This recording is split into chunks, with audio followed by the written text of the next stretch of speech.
Hello everybody, my name is Eifyr. Today we're going to be trying out a ship that looks like the Gila, but isn't the Gila, in the Abyss. This is namely the Eagle. It's a ship I've actually never flown before. It's a kind of heavy assault cruiser of the Caldari, and instead of being missile-based, typical Caldari, or drone-based like a Gila, it's actually a hybrid turret-based platform, and it gets a bit of a bonus to its optimal range of turrets. You can see a medium hybrid turret optimal range, and even more from the Caldari bonus too. So generally speaking, you'll have very good range hybrid turrets with the ship right here. And you also have some pretty hefty shield resistances because of the 4% bonus to all shield resistances right here. So it's a pretty beefy ship in terms of its tank, and also it's nice to have hybrid turrets with some decent range, because I was thinking of then fitting it like a blaster boat. It's going to then have blasters, but the thing is, blasters will have somewhat decent range. Now, they've not got that great a range because blasters, naturally speaking, have pretty crap range, but we're going to be trying it anyway. You can see here with the Void. The Void is the weapon system that does like a ton of damage. See now, we have 740 DPS, and we have 11 kilometer fall off, so I mean it's not the best, but it's still like it's still okay, I guess. It's not like that big a difference in Caldari Navy.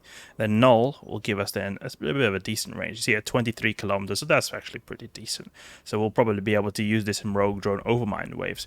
But we're basically going to be using this for raging exotics, the T4 kinetic reduced weather effect. So I think that'll be good, because here we are doing, kinetic and thermal damage. Perhaps we could have gone with a firestorm as well, but I think it'll be safer to start at least off with some exotics, because a lot of the dangerous spawns in the Abyss, they do a lot of thermal damage. But we have got a really nice thermal resistance naturally, so that's really good. You can see here, without the assault damage control, 92% thermal resistance. And we're going to be fitting this buffer fit, and you could probably fit this active tank. I've got actually an active tank fit as well, but I wanted to try doing a buffer fit because I've never actually tried using a heavy assault cruiser with buffer fit. It's just something that I've only been using on Gilas, so it'll be interesting to see doing Abyss with a different type of passive shield fit other than a Gila. We've got this Federation Navy Stasis Webifier here to give us a bit of extra application if we do need that. And then we've also got an assault damage control here if stuff were to get a little bit crazy. But I don't see it being too useful, because it's not like a active tank where you have like, you can activate it and then just boost up the full shields. It's just going to really grant us a short period of semi-invulnerability right here. But you see here, we get some fat buffer, so this will be basically not gankable at all.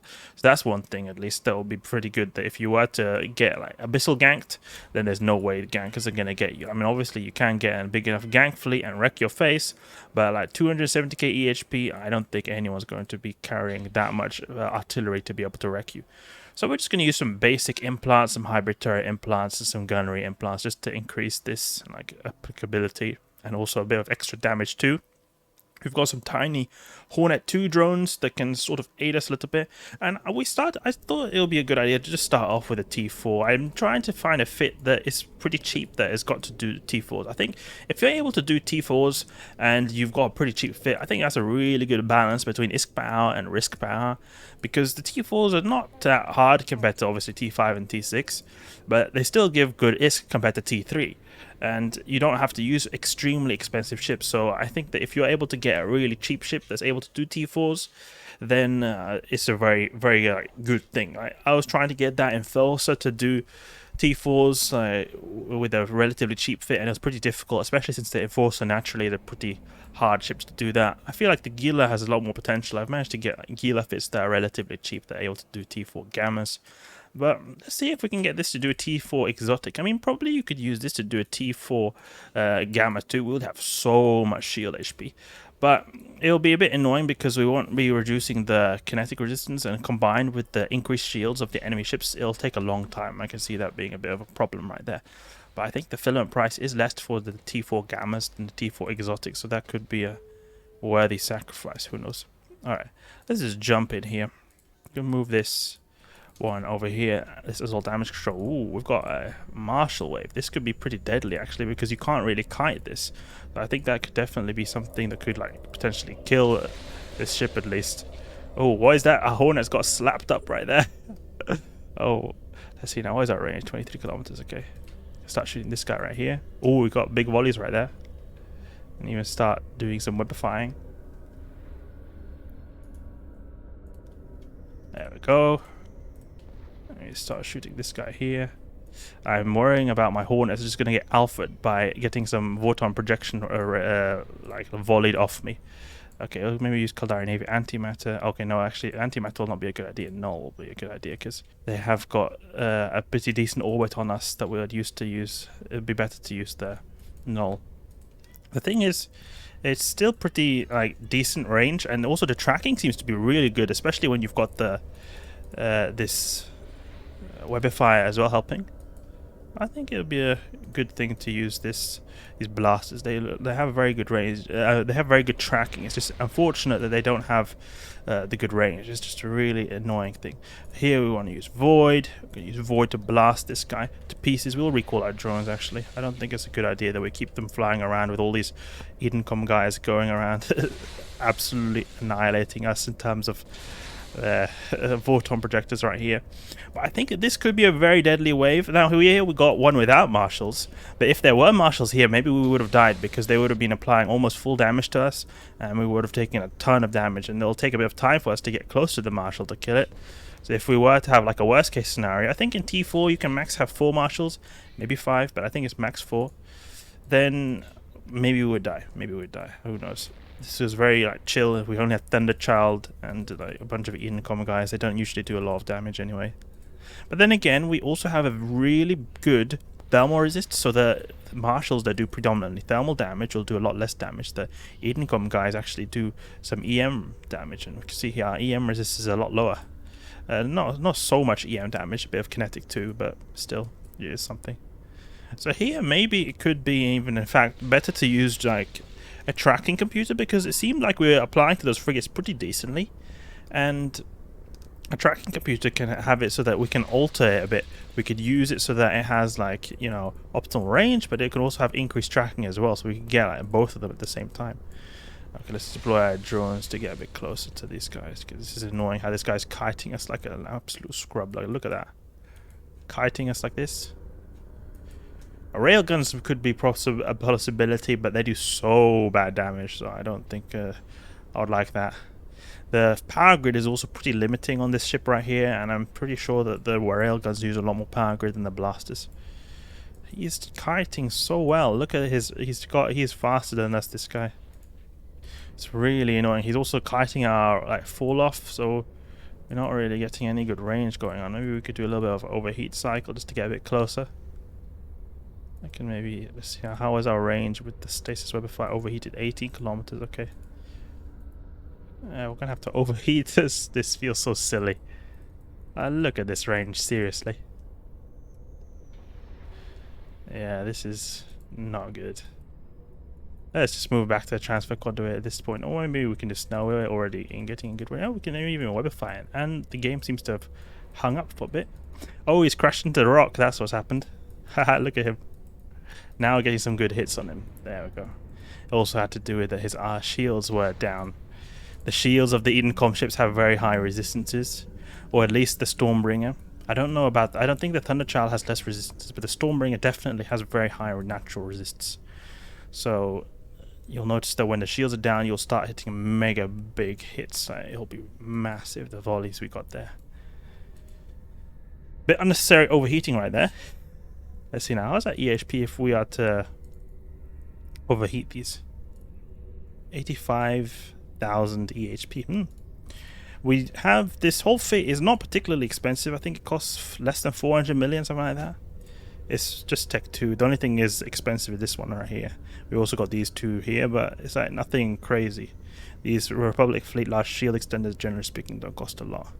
See, Tech 2, Tech 2, Tech 2, Tech 2. It's like pretty basic stuff. The Webifier is really nice because the 14-kilometer range and the 60% reduction in speed, it really helps a bit. Okay, let's see that time. Oh, that's not some good time right there. Not a good time at all. Let's go to this transfer conduit. Let me in, please. There we go. All right, another Edencom wave. Let's see if we can not get popped here. We'll lock up these frigates like before, and we'll maybe even have these drones go for these attacker. Drones. These attacker pacified Sparrow troops. Let's see now. Arrester Marshal. He's doing the explosive damage. The Arrester one is the one that does explosive damage, and he's not doing a whole lot of damage. Only 240 volleys, and that it would actually be more than the other marshals, because the other marshals, they do actually have the thermal damage, and we have more thermal resist than our the explosive resist. So we're just gonna knock out these guys here. Oh, we've got Edencom guys. Return this, please. Not need to get popped with the drones, please. There we go. Yes, there. So look, we're taking a lot of damage right here, and this does not look good. I mean, we're still not at our max recharge per second, but it's still going to be slightly problematic when they get in range. So we're going to sort of approach this marshal right here, and then we're going to be actually we can even knock out an enforcer as well. Seems to be doing more damage than we're coming closer, actually. It's just, I don't know why the marshals, they tend to do more damage when you get closer. The heavy assault missiles seem to apply better there. We can use an assault damage control, have that go for a bit. We get a bit of invulnerability right here. I think it just has something to do with the way missile velocity works. That they have a better application when you sort of going in a certain... Like, look at that, he's doing even more damage now, 400. Gonna have to overheat here with Void. Get some good DPS. 790 DPS. That's some decent DPS right there. Look, he's melting that marshal. I probably should have gone for that marshal earlier. Yeah, it was a mistake that I went for that enforcer right there. Should have gone for the marshal earlier. Now here it would have been really useful to have a shield booster, because I can boost up my shields like to max. Here they're just sitting here at 28%. It's going to take forever for them to get back up. Okay, I'll put some Null right here. And Webify the Skybreaker Disparu. There we go. Yeah, he's taking some big hits right there. The blasters seem deadly. But I was just surprised, how was he doing so much damage when we got close, but it was not when we were far away. It just seemed very strange to me. Maybe he's got some missiles that apply better when they're close or something, I don't know. So if we had a shield booster, for example, we could boost our shields up all the way to max, but here we're just sitting at the passive recharge, or the passive shield recharge here at 35%. We can maybe at least wait until our assault damage control is recharged, so we could at least have that as a backup. But I definitely think an active probably would be a better alternative. It would be a lot better when it comes to these kind of situations where we get hairy situations, and our resistances, they're really high, that we can get a very good recharge as well, just because of our resistances being high. So it really makes the boosting you get from a shield booster really good. The only thing that I don't like about this ship is that its power grid is quite limiting. It's hard to fit a good power grid, especially if you have neutron blasters. They use a lot of power grid. If you were to have something like electron blasters or ion blasters, they're a little bit less DPS, a little bit better tracking, a little bit less range. Range, that's important, we don't want to sacrifice range. Then they do have actually a good opportunity to, do some good active boosting if we were to have an active tank. Okay, so I just saw here that I've got a synth drop, so that is good to have, just so that we can get some extra tracking going on. Also got the tracking computer too. So let's knock out this snarecaster right here. Look at that, we've got some really good tracking going on. That's really nice. Can go with that Void when they get in range and just pop these guys super fast. We can even take our drones. Let's go with Void. Webify these guys. Let's see how long it takes. Shouldn't take too long. There we go. No, I don't want to shoot that one, please. This one. There we go. Pop, poppity pop. Caldari Navy has better tracking, but worse DPS. Just something to keep in mind. That Caldari Navy could be an option for these kind of ships here, with a little bit harder to hit, the small ships. But I think that we still have good enough tracking that the extra DPS from Void actually is worth it. But you can see here we've got some pretty good tank, we're holding up pretty well. Unfortunately, I do not want to have them kiting me like I am now. Have my drones go for this guy and Webify this Rodiva over here. Get a little bit closer. Start attacking this Rodiva. Yeah, good. It's just I wish they had better range on these blasters. Oh, otherwise they're so good. They've got good tracking. They've got good damage. It's just the damn range is so limiting.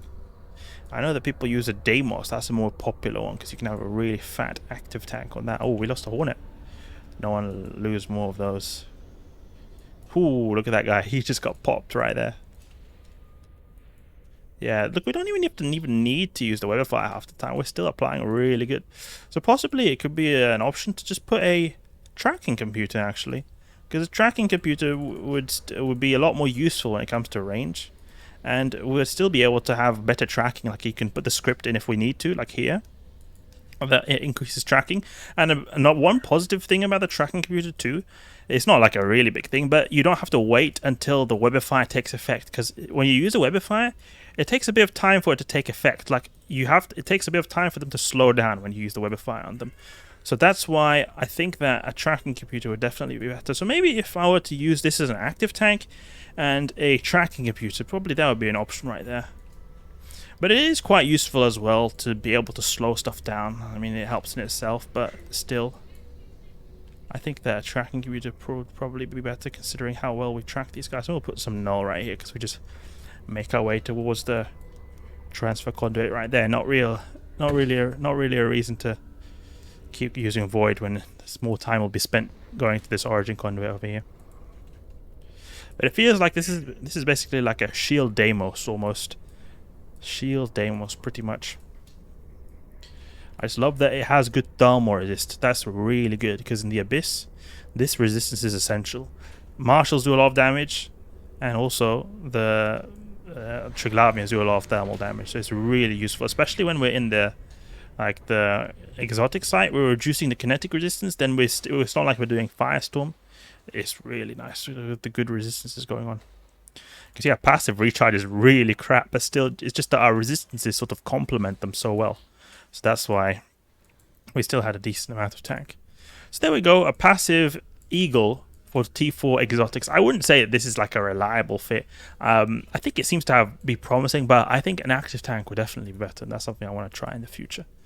So hope you guys enjoyed the video right here. If you did, please leave a like and subscribe. I'll catch you guys later.